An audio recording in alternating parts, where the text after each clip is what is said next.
The candlelight flickered across my birthday cake when she leaned in close. Her voice was low, almost tender, but her words sliced me clean. "You're jealous of your brother." I froze, fork still in my hand. 10 years of sacrifice, of shouldering bills, rent, groceries, emergencies, for them, for her. And still, she reduced me to envy. My reply cut sharper than the knife I hadn't yet used to slice the cake. "Then let him pay your bills." I didn't raise my voice. I didn't need to. I stood, pushed the chair back, and left the candles burning. That was the night I made my decision. They always said family came first, but family had always meant me.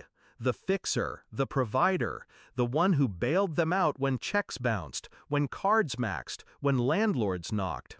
My brother Adrian was the golden boy, charming, useless, and eternally broke. But to my mother, he shone brighter than I ever could. I noticed the pattern years ago. Adrian failed, I paid. He gambled, I covered. He smiled, and they excused. Me? I worked 2 jobs, paid the mortgage, and carried the weight of their lives like it was stitched to my spine. At first, I thought it was love, then duty, then habit. Until that night when I finally saw it for what it was: exploitation dressed as family loyalty. The shift happened quietly inside me. No tears, no yelling, just clarity. I started with the bills. Electricity, water, internet, all in my name. My accounts, my responsibility. I called each provider one by one, my voice steady, polite.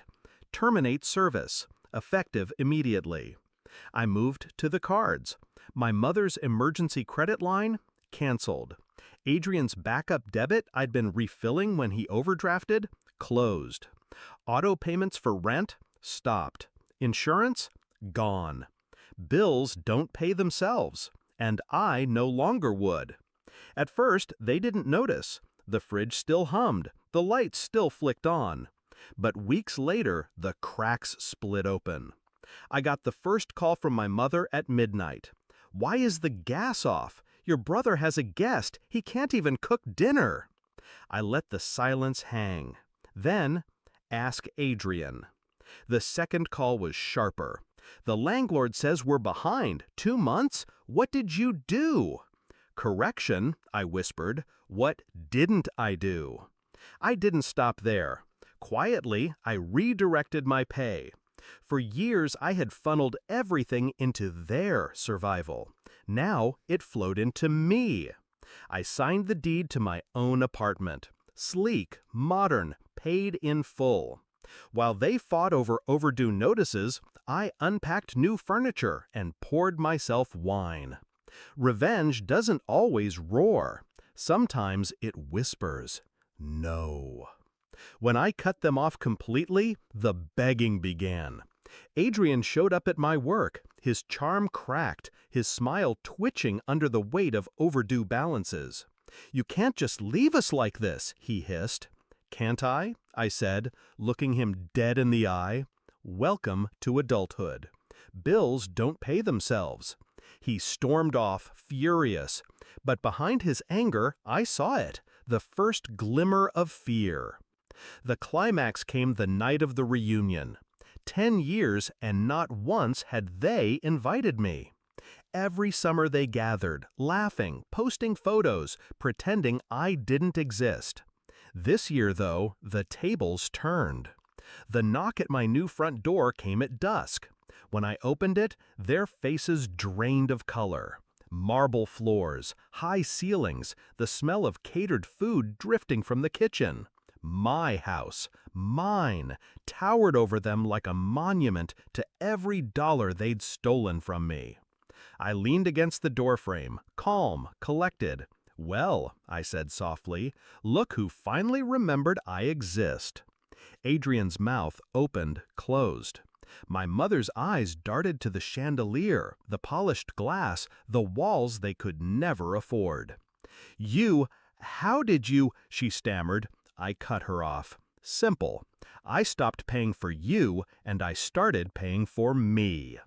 Their silence was better than any applause. Adrian finally spoke, desperation leaking through his perfect facade. You can't mean this. We're family. I stepped closer, letting the weight of my words fall like a hammer.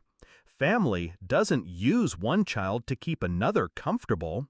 Family doesn't bleed you dry and call it love. Family doesn't whisper poison on your birthday. My mother flinched. I tilted my head, savoring the moment. But you were right about one thing, Mom. Bills don't pay themselves. I paused, smiled, and let the knife twist. So, good luck paying yours. I shut the door before they could respond. Behind it, silence. Then, footsteps retreating. No apologies, no guilt, just panic. I didn't chase. I didn't need to. Their downfall had already begun, and I had no intention of saving them this time. Now, I sit in my living room, lights blazing, heat warm, fridge full, and I breathe. For the first time in years, my money is mine. My future is mine. Do I regret it? No. They called it jealousy. I call it survival. They thought I'd always bend. Instead, I broke free. And when the lights went dark in their apartment, when